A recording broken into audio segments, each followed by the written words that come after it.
are images of children being sexually abused on there who are no more than 6 weeks, 3 months old. So the whole spectrum of child abuse is undoubtedly available in the areas of prostitution.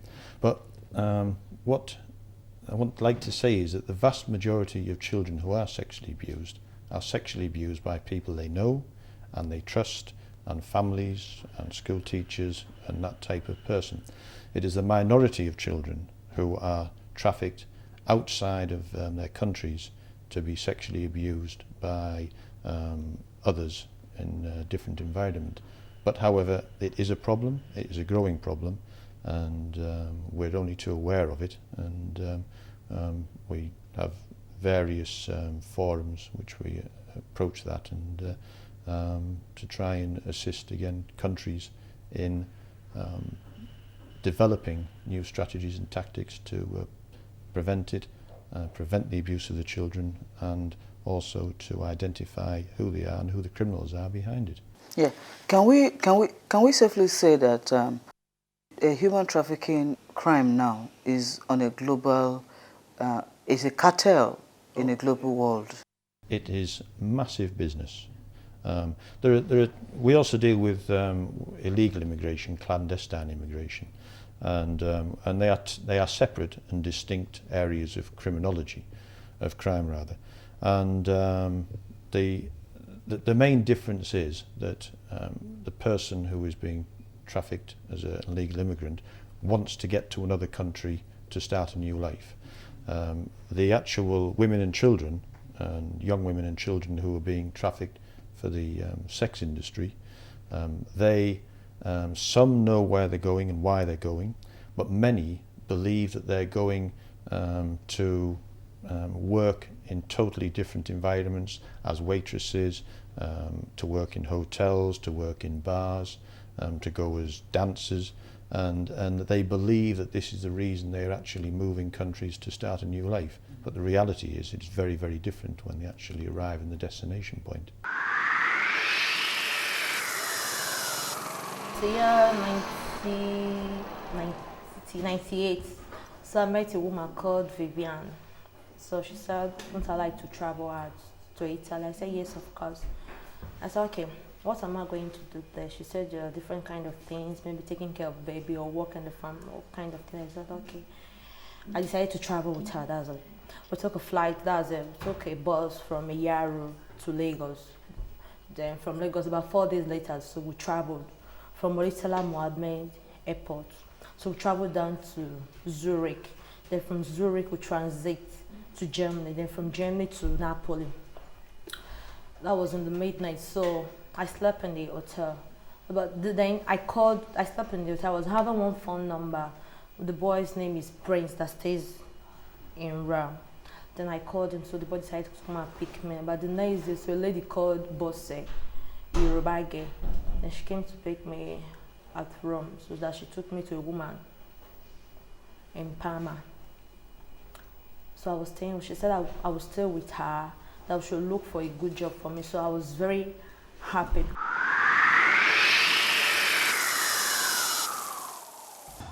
Yeah, that takes me to another question now. Some 3-4 weeks ago, we had some young girls who were innocently, like you said, lured to travel. They didn't have travel documents. All of these things were prepared for them by their trafficker, who had told them that they were going to work in the hotels or as nannies, but they were actually being exploited for sex labor. And let me ask, what is the Interpol doing to stem this illicit business? If I can first of all say that once girls arrive in a country, then the national laws of that country are the laws that the police in that particular country will look to either prosecute the traffickers, or in certain circumstances they will prosecute the girls themselves, and they will conduct the criminal investigations. Now, each country's laws are different. So what we're doing here, we have 2 distinct and separate forums. The first one is an Interpol specialist group on crimes against children, and that meets twice a year and has been meeting for twice a year since 1993. Within that group we have a specific area which looks at children who are being prostituted and the sex tourist industry. And that group meets, as I said, twice a year. Nigeria are represented at virtually every meeting, and they've presented papers at this meeting. And there are law enforcement officers. There's around about 100 different law enforcement officers from normally about 40 countries come together and to exchange experiences, best practice, to exchange information on what is actually happening at that particular time, what are global trends, what are regional trends. So we facilitate that exchange of information, and we facilitate a stage where countries, as Nigeria have done, can make a presentation to the rest of the world about what these are our problems, this is what assistance we would like, and that is taken from there. And the same representatives tend to come from the same countries, so this network group is built up all the time, and that's deemed to be very successful. The second group we have has only recently started, and that specialises specifically on the trafficking of women for the sex industry. So although there is an overlap of age with young girls to the slightly older women, but that is totally focused on the sex industry, the criminal organisations behind it, and that meeting again is twice a year, and for the same purposes, to exchange information, what's currently happening in each country, and also to exchange information on laws in countries, and so officers can go back and put into practice what they believe would be successful strategies in their own country. The police can't reduce or control this problem on their own. Here at Interpol, within our group, we advocate a multi-agency, multidisciplinary responsibility, and it's a social and economical problem as well. The grass is always greener on the other side. Young people who believe that they're going to be paid a good wage for doing a job of waitressing, or a job of hostessing, or the dancer, etc. Some jobs like that do exist, but very, very far and few between. And there's certainly most of those positions are filled by local people from their own countries, and they're not well paid positions. Now, depending on where you are in the world, a salary in London is very attractive. It's a lot of money. But to live in London is very expensive. And people who are actually being paid a wage to work in a restaurant get paid very little money, and it certainly doesn't pay enough to save up to send money home to get a glamour style. And I think one of the responsibilities goes back to each country to, for example, an awareness campaign, to even from a very young age within schools, to say, look, this is the reality. The reality is, when you arrive in a country with no documents, you will lose any rights that you have. The criminals who've arranged for you to move there will treat you very badly. This is what really happens. And so that's one angle. Another angle is it's the belief that well, it can't be as bad as that. Some girls know I'm entering the sex industry, and but they don't realise how many clients they need to serve, what living conditions will be, and they're moved from London to Brussels to Amsterdam to Paris to Germany and further afield across into Asia to America, and it's wherever that supply is, so wherever the demand is for a particular type of girl, then the supply will follow, and the criminals are very well aware of that. And human beings are being dealt with as a commercial commodity, and that cannot be right. And but it's a crime that isn't tangible. It's if you steal a car, then you have an item which costs somebody a lot of money. If you go into a bank and you extort money from a bank, then it's something which is measurable. But human misery and suffering is something that is not a tangible object, and it's something which I think sometimes is people put it to one side. And also the average person doesn't really believe, I don't think, that this type of trade goes on to the extent it does. I'd like to ask you, it takes two to tango. The lady who is into commercial sex and the clients. We are only talking about the lady who is into commercial sex here. Are we also going to look at the angle of a man who goes to have sex with this lady and pays her off? Again, you've got to look at national laws. And as I said before, some laws legalise it. In most countries, a lot of countries, prostitution is not illegal. The offences are to solicit, to run a brothel, and the offences that surround the actual prostitution. But the problem is it's not the girls, it's not the women, it's not the customers. It's actually, we look at the organised crime that's behind it, and we look to disrupt the organisation methods and to try and coordinate action against the actual criminals who are facilitating the supply of the girls for the customer at the end of the line. But different countries have a different approach, and we don't have an opinion on which is the best way, which isn't the worst way, because it would be wrong for us to try and influence different countries, different opinions depending on culture, on background, and it's the people's choice of the country and the governments of those countries who make those decisions. I ran through the internet when we came, and I saw one story about a man, Amos, that was recently arrested for human trafficking. I hear he's one of the big barons into this business. And one begin to wonder if we are aware, and the security are aware of these barons. Because I've asked when the Italian police came to Nigeria, these ladies, they get to Italy. Some people sponsor them to get to Italy to do these things, and they are well known to the security people. Why are they not prosecuted? Why are they not taken to the court? Again, if you go back to, or we start at the beginning of where you need evidence to prosecute. If somebody steals a car, somebody makes a complaint, that's it, straightforward. However, the trafficking offence, you need the evidence in the country of the prosecution from the victims. And I look at girls who are trafficked for the prostitution industry as victims of crime.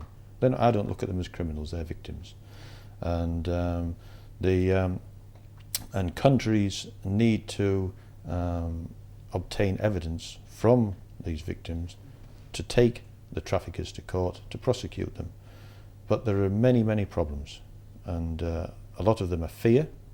The girls are scared to go to court and make statements and give evidence. You also have a lot of the girls who are involved when they're abroad are actually residing illegally, so they have no right of residence.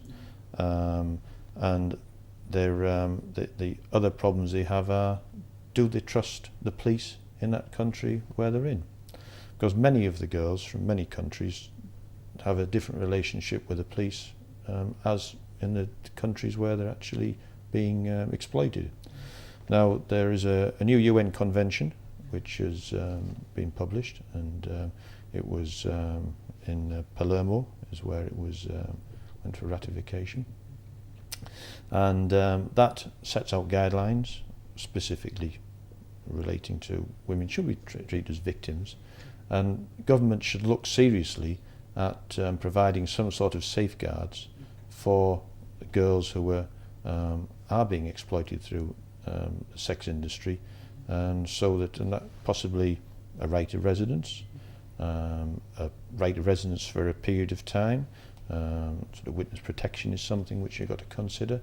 But of course, that opens another argument, saying if we grant girls right of residency, will they come and say, I'm being sexually exploited so they can get residency? And also, it opens the door for a defence to say that this girl is only saying that this man exploited her through the sex industry so she can have residency. So it's a very, very difficult situation.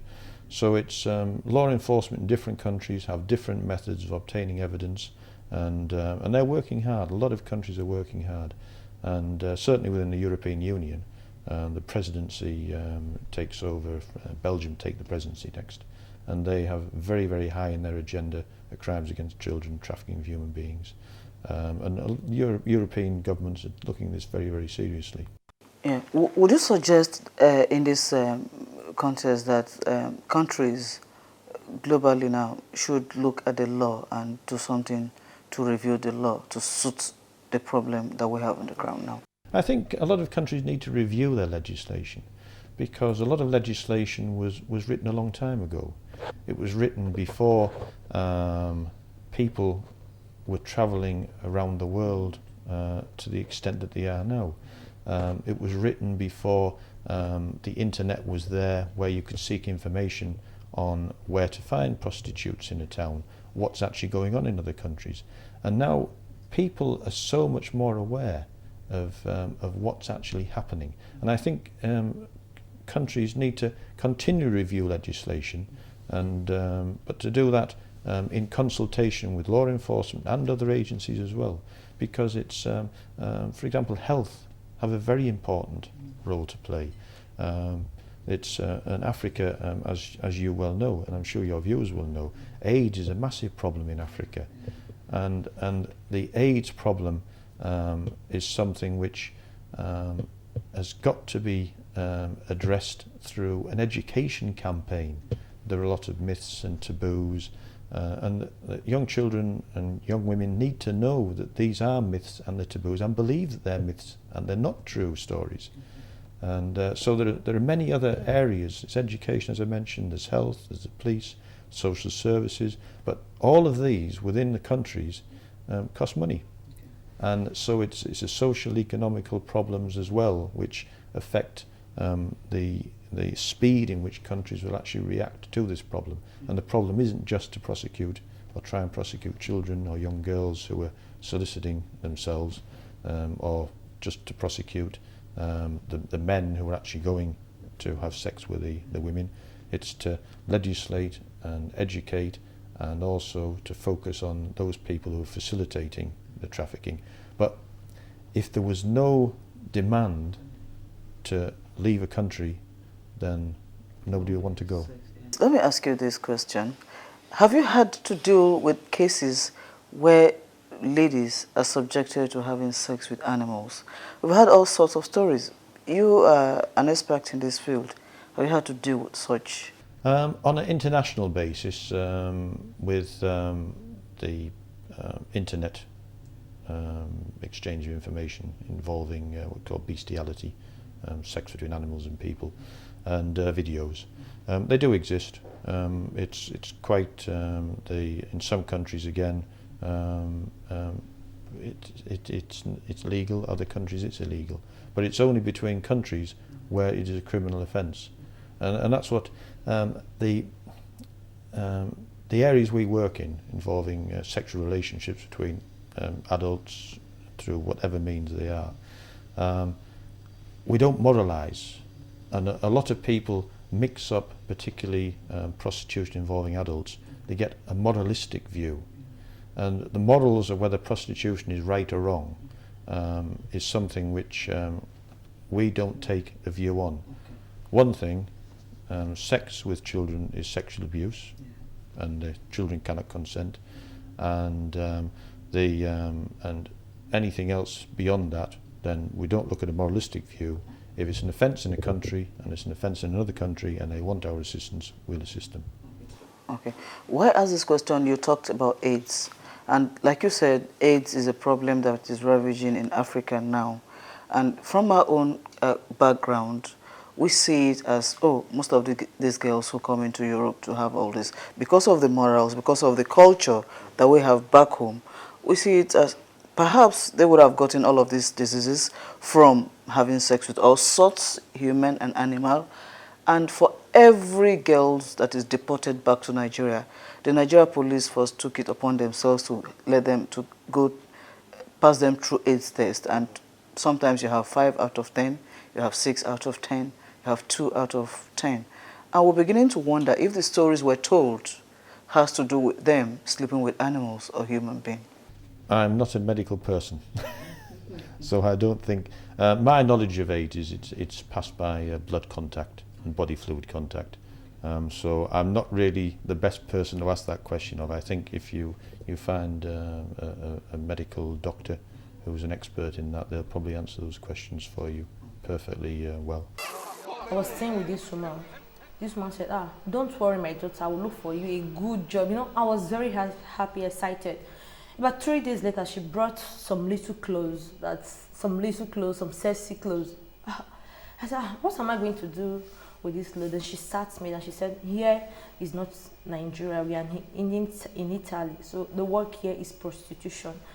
I said, no, but I was not told like that. I was told maybe there are different kind of job here. She said, no, that here I'm going to practice prostitution, that I'm going to pay her the amount of 80 million. I don't understand what is 80 million. I don't know what is 80 million. I said, no, okay, can't you look for other job for me? I will pay you the 80 million because I don't know what is 80 million. I thought maybe it's 80,000 naira. She said no, so I cried. After maybe I've stayed for about 6 months, I discovered what was 80 million, it's about 4 million naira. So about a week later, she said maybe in the evening around 8 o'clock, she said, get dressed, let's go to work. I said, no, I'm not going. Though she was angry. Even she's the one that gave me this mark on my chest with knife. Because I didn't bring enough money for her. Don't go away. Crime Fighters continues after this break.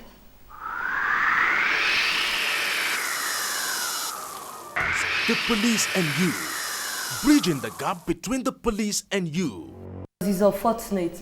My namesake, that's the girl of my madam too, we came the same here.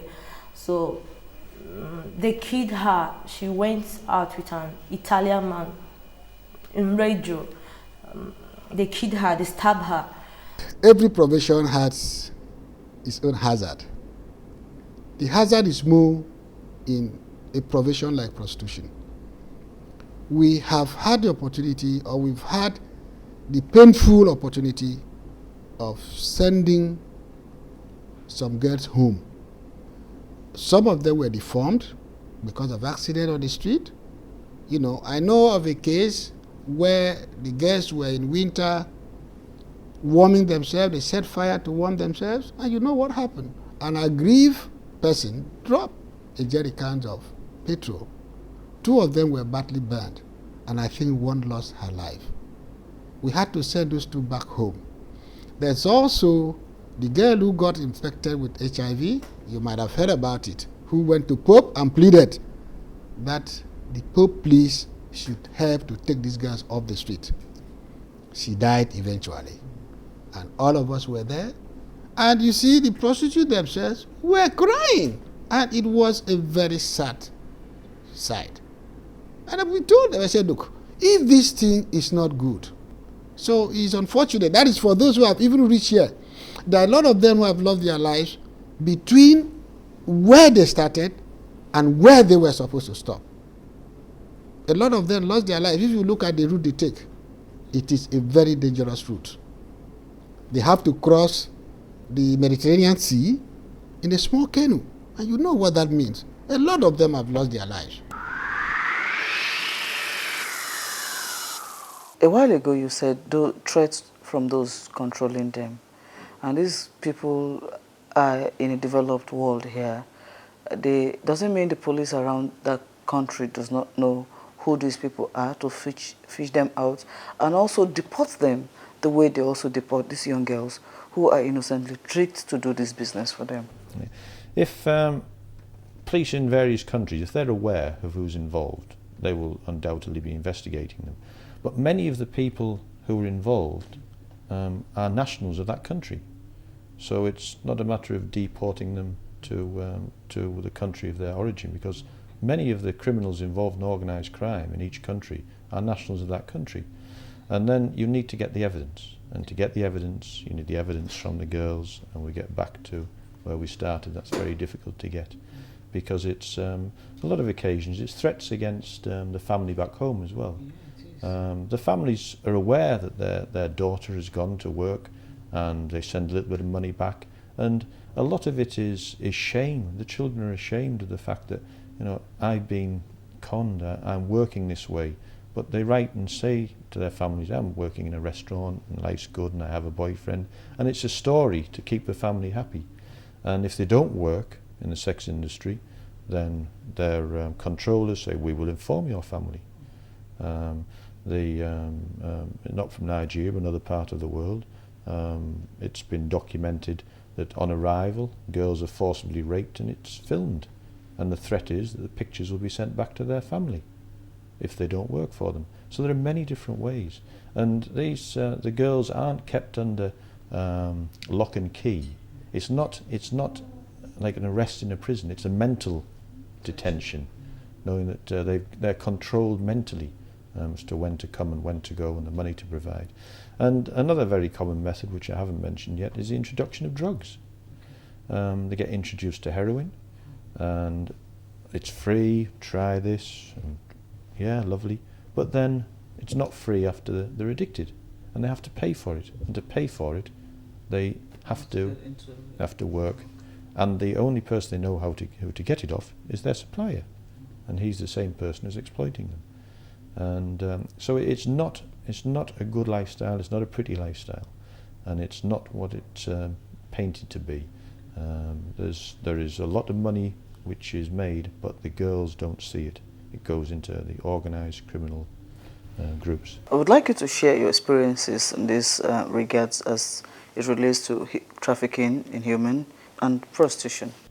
With prostitution, it's experiences-wise, on an international field, you can see the increase so much. And if I can just talk briefly about a recent trip I just made across from France to Italy and into Eastern Europe, and as you drive through Italy on the main roads other than the auto routes, you see girls who are obviously of African origin standing at the roadside, waving at cars and with single men in, clearly prostituting themselves by the way they're dressed, their actions, their demeanour.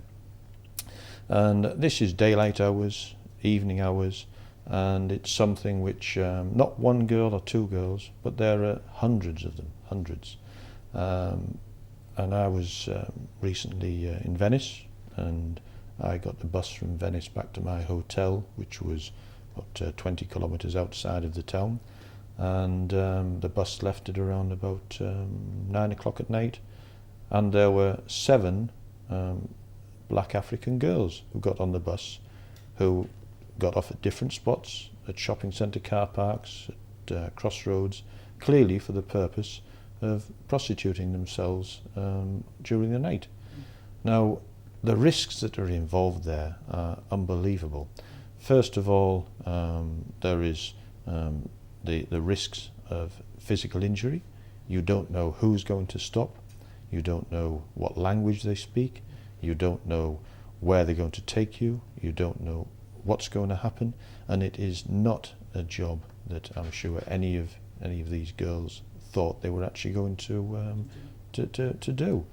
But there are many good things going on in the world as well. For example, there are quite a few countries have drop-in centres, clinics, where and they work very successfully, where people recognise and accept there are girls who are on the streets offering themselves to prostitution. And they have centres where they can get free condoms, they get free advice on sex education, on sexually transmitted diseases. They can have AIDS tests if they want. And as I mentioned, many of these girls have actually been introduced to drugs, and they provide a needle exchanges, so you can go and get clean needles, because you can't turn a blind eye. You can't just say drugs don't exist, because they do. And if girls are injecting themselves, and AIDS is so high, this is the prevention system again. And you can you get a clean needle for yourself. You don't pass it to somebody else or get somebody else's, because that's a sure way of actually contracting AIDS. Is that not encouraging them to get more into the trade? I don't think so. I think it's facing up to the problem. And we have to face up to the fact that this problem exists, that there are hundreds and hundreds of young women being lured into the sex industry, who are being persuaded to use drugs, who are being forced to sell their bodies, who are being bought and sold as you would buy and sell fruit and vegetables. And they are victims, as I said before. And as victims, I think we need to provide the services so they can help themselves. Once you imagine leaving your country, very excited about this new job, and then you realise that you're forced into prostitution. Your self-esteem drops. You look for some sort of an escape, and drugs are provided. There's your escape line. And so it's, I think we should look at the victims and help the victims. And law enforcement will do what they can to prosecute those who are actually doing the facilitating and organising the criminology, the crimes. And and other services need to do their bit to actually help girls who've slipped into it to get out of it. And more importantly, the education programme needs to be there to prevent children entering into the sex industry, so they know the truth of what's happened. We quickly tell our children not to cross the road. We tell our children, you know, that to use a proper crossing, that until they're a certain age and they know how to cross the road safely, they don't do it.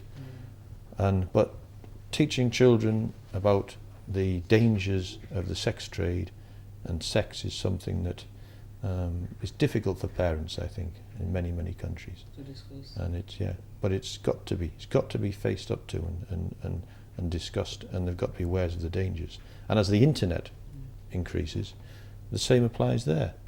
There is a lot of bad things on the internet, but there's a tremendous amount of good stuff on the internet. And it's the first place you look for information, it's the first place I look for information, and it's the first place children should look for information. And they should be encouraged, but they need to know the bad things. And there are a lot of bad things in there, not just pictures of sex. There are people in there trying to groom them, trying to persuade them to leave home, trying to befriend them, who are pretending to be somebody they aren't. And these are all areas that we need to educate children in, so that they're aware of what the dangers are. The same as the dangers of crossing a road. The same as you don't go up to a dog you don't know and pat it, because it might bite you. So they know that. And they need to know about the internet. You don't go up to the internet and just go blindly in, because there's some bad things in there. And so education is very important. Would you have an advice for young ladies who thinks that coming abroad is a greener posture to make a living? Firstly, it sounds very attractive when somebody offers you a flight or a trip by car or by boat across to somewhere in Europe or North America or somewhere exotic, and they're offering you a job. Then first of all, question, is there a job really?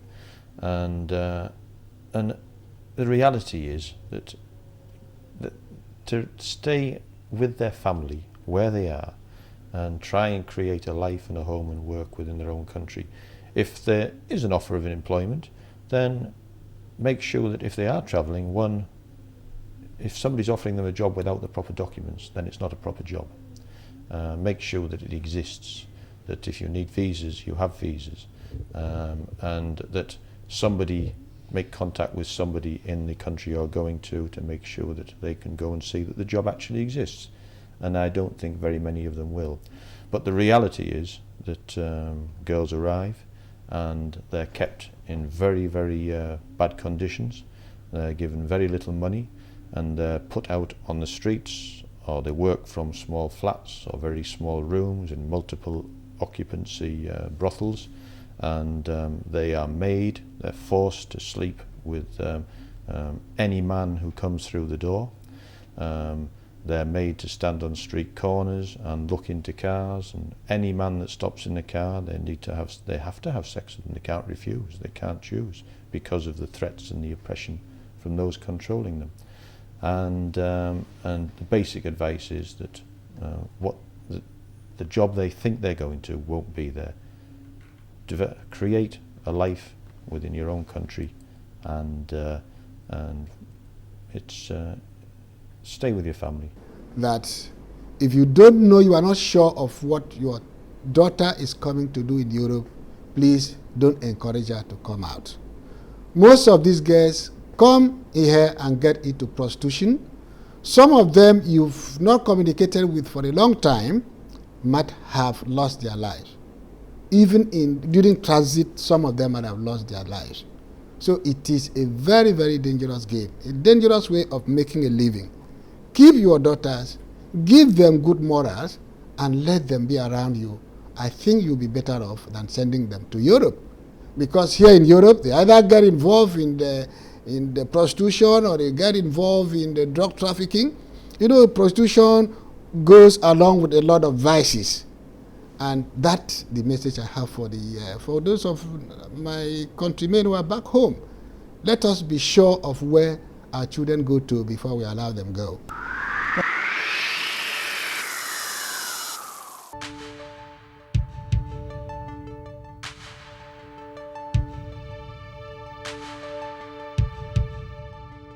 In Europe is another life. The government takes care of the children, but in Africa they can't do it.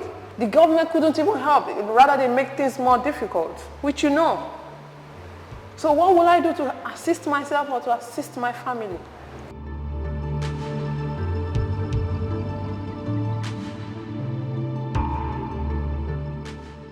After a month later, I now called my mother. I told them that it's me. The mother was crying. He said, where did I go? I said, I just somebody that helped me. I just traveled. I didn't even tell my mother that I'm practicing prostitution. He said, where am I now? I didn't even tell them that I'm in Italy. I said I'm in Conserve, nearer to Spain. So he said, I hope you are not practicing prostitution. I said, nah, when I was in Nigeria, did you ever see me with any man? I said, no.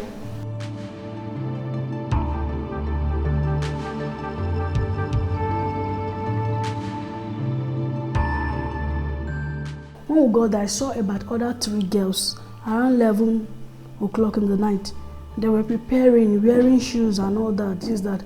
So I asked them, where are you people going to at this time of the day? They said they are going to work. I said, at this time of the day, 11 o'clock. They said, they are going to work. So I asked them about the work. They said it's prostitution. I said, but me, I did not come here to do prostitution. They said, you did not come here to do prostitution. Why did you come to Italy? I said, I only came to school. They said, no, you would have to do prostitution. Prostitution is not the way of life. If it's the way of life, I will still be there until now. If it's good, I wouldn't have been out of the job. I have junior ones, I have senior ones, but I'm not their father, neither am I their mother. If my parents can't take care of them, then it's their problem. Me, I've made mistake. I didn't tell my dad. If my dad knows, he won't allow it. I know that. But I did it by myself. I don't know that I'm putting myself into trouble. I'm even begging those that is still coming to stay at home. They should please. Nothing here. Dalle 4 poliziotti.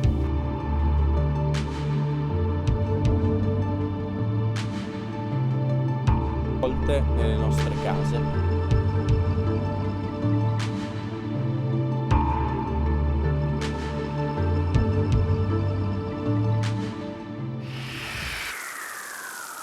Crime Fighters this week, Mrs. Obiageli Ezekwesili sheds light on how we can promote growth through transparency and towing the line of due process in whatever we do. She also speaks on her tenure as the Senior Special Assistant to the President on Budget Monitoring and Price Intelligence Unit. Nigerians talk about due process. I don't think they really know what it means. But then, we'd like you to introduce yourself. We know you're known all the time, but to us and our viewers, we'd like you to introduce yourself. Well, I am Obi Ezekwesili, and the due process looks at how we spend money in government, how we spend the capital development money.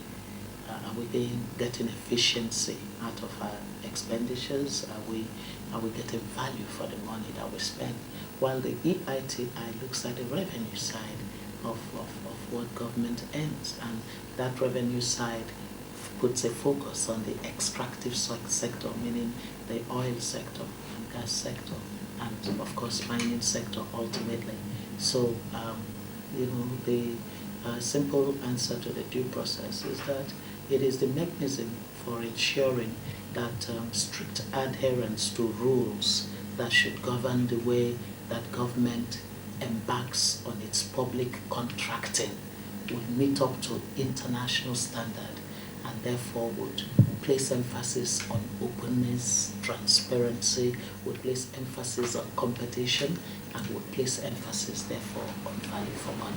Do we say the linkage between due process and transparency is a thin line? You think so? I think so. Or you don't? No. So, in fact, that's it's the longest line, because if you government is supposed to spend money on behalf of the people. If government is not spending money according to laid down procedures, clear rules that are known to everyone, really form the heartbeat of transparency. So to the extent that governance happens through policy, through strategies, through vision, but also government then has to occasionally spend in order to realize the vision. If it's got a vision for, say, the education sector, what it has to do is that it would shape the policies that would, translate the vision to outputs, and then it would find the strategies, different forms of strategies. At some level, it might say that what it needs is a strategy that enables a partner with the private sector, or at some level, it would say that what it needs is to just leave off certain aspects of education to the private sector. So it depends on what strategy it decides to adopt, and then for some of its vision, some of its policies, it requires to spend money. So when, for instance, government has to spend money building the necessary infrastructure for education, government must do it transparently. Would you say this government that you work for has been transparent enough to Nigerians? That all of their dealings have been transparent? Why you know that kind of anybody who says to you all of the dealings of government has been transparent would be, leading you on, because we are coming from a system, we're coming from a framework where transparency became almost an anathema within governance, okay? But what the president has been driving toward is to get in the nation to move toward openness in governance. If government is about holding public trust, it is about a couple of people exercising the function of leadership on the behalf of several others. They must do it as openly as possible. And an important aspect of governance is in the use of the commonwealth of the people. So to that extent, every activity that government puts on the table must meet up to best practice in terms of your evaluation of it. So public procurement cannot be something that a few people in government do and only they know about it. No. The whole concept of building public trust is in people being able to know what's in the budget, because the budget is not standing alone. The budget is the vehicle through which the government wants to improve the standard of living of the people. And whether it is government in the US or in the UK or in Mongolia, government is about improvement in the living standards of the people to cause society to progress. Yeah, Madam, let me come in here. In Nigeria, we see government as an abstract thing. It's like, oh, it is government, it's everything, it's that government. And the individual, the we, don't see us as part of the government. And that takes me to the individual Nigerian, their reactions to transparency, their reactions to doing things duly. How would you react to that? That there seems to be a disconnect between the people and government. Yeah. But Tosin, there is a historical explanation for that. You see, we are back on track, getting ourselves into a democratic structure, democratic practice. People, for a continuous season of almost 18 years in this nation, did not know anything that was democratic. It was simply a militarized environment. Now, the military governance is by its inherent nature unable to attracting the kind of democratic space and dialogue. It doesn't offer the people the kind of democratic space that people have now. You know, some people wake up and they decide that what they're going to do is scream at the government. They are entitled to doing that. That's what democracy, that's the beauty of democracy. Some people wake up and say they're going to contest a particular idea. Okay, this policy, I don't like it and I'm going to really contest it. That happens. Look at the national confab. It's it's a product of having that democratic space. So over a period of time, we didn't have all of these variables that would nurture the direct engagement of people in the governance process. So people learned to simply quieten their spirit and face whatever they could do for themselves. And they just looked at government as some esoteric institution, something so far and distant from them. And so it's going to take a lot of nurturing. And that is why things like what we do with the due process is supposed to, it's opening up, it's demystifying the whole institution of government. So people are saying, oh, okay, so I can even know what so-and-so ministry is procuring. And if I am competent to participate in it, I can actually go for it. Oh, wait a minute, I don't actually need to know any minister. All I need is the set of information that's available to every other person through, for instance, the Federal Tender Journal. So, gradually, people are beginning to see that they can engage with government. And that's how you gradually build back that trust that must necessarily underpin the relationship between government and the people. Crime fighters, promoting security consciousness.